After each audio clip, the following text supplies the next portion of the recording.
Uma crise evidenciada em 2023 parece continuar a avançar sobre o setor do varejo no Brasil. Uma crise causada principalmente pelo combo pandemia, inflação e inadimplência.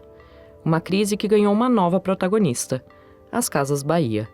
Eu sou a Aline Pellegrini e esse aqui é o Durma Com Essa, o podcast de notícias do Nexo.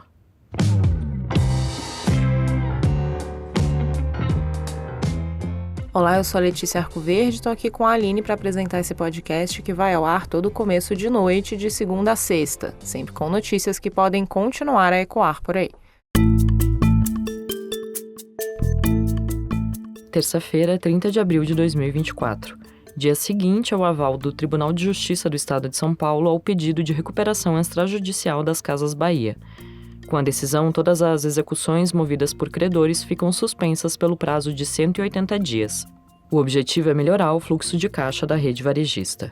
A recuperação extrajudicial é a primeira tentativa de renegociar as dívidas de uma empresa. O pedido é feito sem a intervenção da Justiça, quando devedores e credores chegam a um acordo sobre o pagamento. Dívidas trabalhistas e indenizações por acidente de trabalho não podem ser incluídas nesse tipo de acordo. A Justiça entra depois. Se o plano for aceito, ele é homologado por um juiz e a empresa é obrigada a cumprir os termos do trato. Sob recuperação, a companhia continua exercendo suas atividades. No caso das Casas Bahia, o acordo foi feito com o Bradesco e o Banco do Brasil, que detém a maioria das dívidas financeiras da empresa. O pedido de recuperação extrajudicial não altera o valor principal da dívida, mas o prazo de pagamento dela, que era de 22 meses. Com a recuperação, a empresa passa a ter 72 meses, o equivalente a 6 anos, para quitar os débitos. O trato prevê também que a companhia, especializada em eletroeletrônicos e móveis, desembolse apenas R$ 500 milhões até 2027. Antes da renegociação, os débitos da empresa para o mesmo período eram de R$ 4 bilhões e 800 milhões. O acordo também estabelece uma carência de 24 meses para o pagamento de juros, além de fechamento de lojas, centros de distribuição e demissão de funcionários. A empresa afirma que a recuperação extrajudicial tem escopo limitado e não vai impactar outras dívidas da companhia, inclusive operacionais com fornecedores e parceiros. O acordo foi avaliado positivamente por analistas, que consideram que a medida tem potencial de aliviar o caixa da varejista. A operação também fez com que as ações da empresa disparassem mais de 30% na segunda-feira, adicionando R$ 176 milhões ao valor de mercado da companhia. A recuperação extrajudicial foi aceita 8 meses depois das Casas Bahia, que tem cerca de 40 mil funcionários, anunciarem a demissão de 6 mil empregados e o fechamento de 100 lojas. O grupo registrou em 2023 um prejuízo de 2 bilhões e 600 milhões de reais. Em comparação, em 2022, as perdas foram de 342 milhões de reais. O prejuízo crescente e o pedido de recuperação das Casas Bahia ajudam a reforçar a crise das varejistas no Brasil. As Casas Bahia são uma rede emblemática do setor no país. A empresa foi fundada em 1952 por Samuel Klein, que ficou conhecido como o Rei do Varejo, e morreu em 2014. E vale fazer um parênteses de que essa trajetória não foi marcada só pelo sucesso nos negócios. Uma série de acusações reveladas em 2021 pela agência pública mostram que entre 1989 e 2010, ele teria mantido um esquema de abuso sexual de mulheres com menos de 18 anos dentro da sede da empresa no Grande ABC. Em 2023, o filho de Samuel, o Saul, foi condenado a pagar 30 milhões de reais por danos morais coletivos por ter aliciado, explorado sexualmente e mantido em cárcere privado mulheres de 16 a 21 anos. Ele nega as acusações.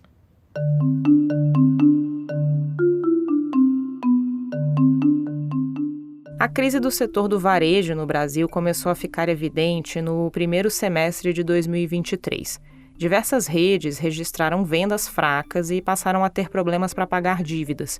Outras fecharam lojas para cortar custos. O caso mais emblemático foi o da Americanas.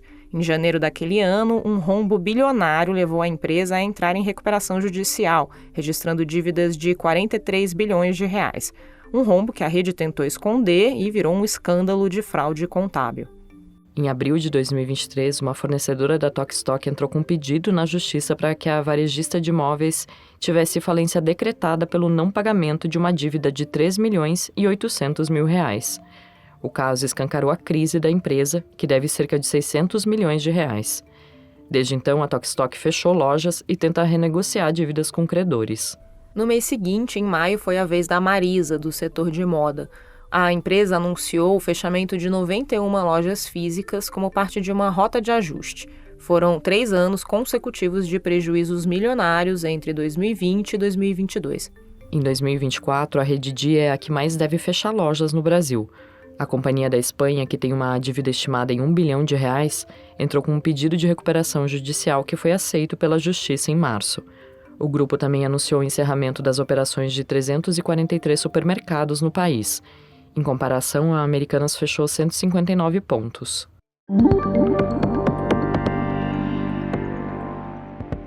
Um dos fatores que explicam o momento ruim do varejo é o consumo fraco das famílias, ou seja, pouca demanda. Por trás disso, há o problema das dívidas dos brasileiros, decorrente do pós-pandemia. Além disso, a inflação também teve crescimento substantivo entre metade de 2020 e metade de 2022, o que corroeu o poder de compra da população. Uma pesquisa da Confederação Nacional do Comércio de Bens, Serviços e Turismo, publicada em janeiro de 2024, mostrou que 8 em cada 10 brasileiros têm uma dívida no seu nome.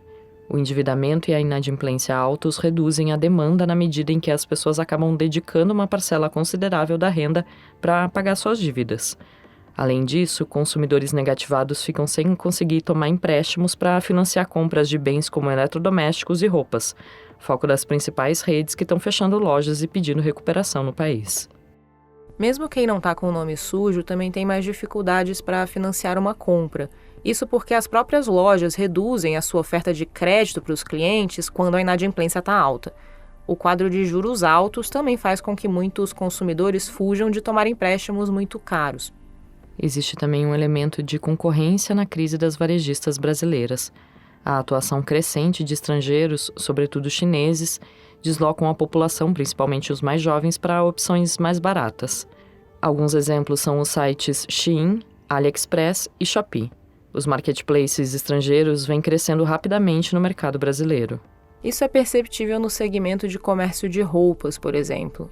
De acordo com um levantamento do BTG Pactual publicado pelo jornal Folha de São Paulo, a Shein já fatura mais no Brasil do que a Marisa. Também se aproxima da receita bruta da C&A e da Riachuelo. Além da questão da concorrência, a maior presença de lojas virtuais estrangeiras no Brasil pressiona empresas do varejo a migrarem suas atividades para o meio digital. Esse movimento já tinha se instaurado durante a pandemia, mas algumas firmas o fizeram de modo mais acelerado que outras.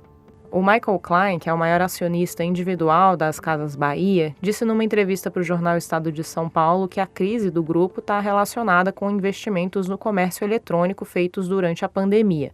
Na época, era melhor se voltar para o comércio eletrônico. Passou a pandemia e a empresa continuou priorizando o online, mas o cenário mudou com a entrada de novos competidores, como a Amazon, Shopee e Shein. O empresário também disse que a rede vai investir no crediário físico, feito presencialmente, via entrevista. O Rubens Massa, que é professor do Centro de Empreendedorismo e Novos Negócios da Fundação Getúlio Vargas, disse numa entrevista para o Nexo que não acredita numa mudança rápida do quadro ruim das empresas do varejo, mesmo com a inflação mais baixa e a tendência de queda de juros. Para ele, a reversão depende da atuação do governo. Entre medidas do governo que podem ser favoráveis às varejistas brasileiras está o Desenrola, programa de renegociação de dívidas. A política, que tem foco em pessoas de baixa renda, pretende reduzir a inadimplência no país, o que tende a gerar um estímulo no consumo que pode beneficiar o setor. O Durma com essa volta já.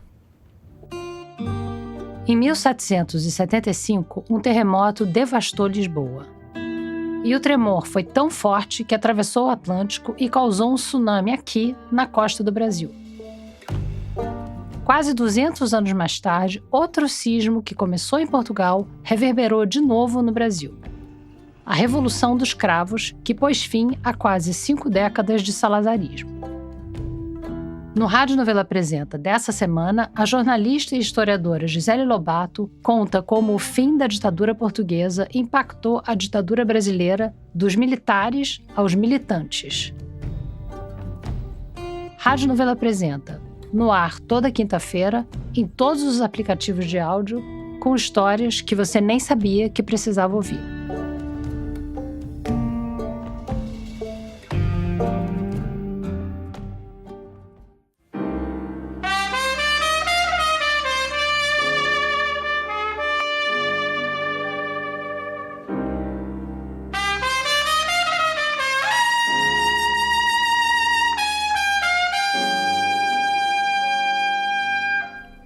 O Dia Internacional do Jazz é comemorado nesta terça-feira. O estilo musical surgiu no final do século XIX e tem as suas raízes na cultura afro-americana. Ele ascendeu durante um período marcado pela segregação racial, e músicos de jazz contribuíram na luta por direitos civis nos Estados Unidos. O Marcelo Montanini escreveu sobre o tema. Marcelo, como o jazz se tornou uma ferramenta de luta por direitos? A partir dos anos 1920, ser músico de jazz passou a ser visto como uma profissão pela população negra americana. E a partir dos anos 1940, os jazzistas eram considerados celebridades nos Estados Unidos. Naquela época, vigorava uma série de leis de segregação racial no país, sobretudo nos estados do Sul, conhecidas como as leis Jim Crow. Por exemplo, era legal haver banheiros, prédios públicos, assentos no transporte coletivo ou mesas em restaurantes reservados exclusivamente a brancos, com aspecto superior dos destinados aos negros. Em meio a esse contexto social adverso, o jazz se tornou um instrumento de empoderamento social, com muitos músicos ganhando notoriedade, inclusive entre a população branca. E com isso, eles passaram a defender suas ideias políticas contra a segregação racial. Muitos jazzistas usaram suas músicas para protestar contra acontecimentos da época, como Joe Contrain com Alabama, que retrata um atentado do grupo supremacista branco Ku Klux Klan numa igreja frequentada pela comunidade afro-americana no Alabama em 1963, que deixou 4 meninas entre 11 e 14 anos mortas. Outros fizeram críticas sociais mais amplas, como Billie Holiday em Strange Fruit. Essa música que você está ouvindo agora, que é uma metáfora sobre o linchamento rotineiro ao qual a população negra da época era submetida. Aliás, é um belo poema, embora triste. E Marcelo, como o jazz foi usado pelo governo americano nessa época? Então, se internamente os Estados Unidos viviam nos anos 50 e 60 um momento de ebulição social pela luta por direitos civis e igualdade racial, o contexto geopolítico era de Guerra Fria, que dividia o mundo entre o bloco capitalista, liderado pelos americanos, e o comunista, pelos soviéticos. Em meio à inserção do jazz, o Departamento de Estado americano usou a música e os jazzistas como um instrumento de diplomacia. Eles patrocinaram turnês de músicos como David Brubeck, Louis Armstrong e Duke Ellington nesse período para países da Ásia, da África, do Oriente Médio, da Europa e de cidades soviéticas como Moscou e Varsóvia para difundir os valores americanos de liberdade. E aí é que está a ironia. Afinal, o governo americano estava enviando músicos negros para países soviéticos para falar sobre liberdade, quando na verdade eles não gozavam de liberdade dentro dos Estados Unidos por causa da segregação racial.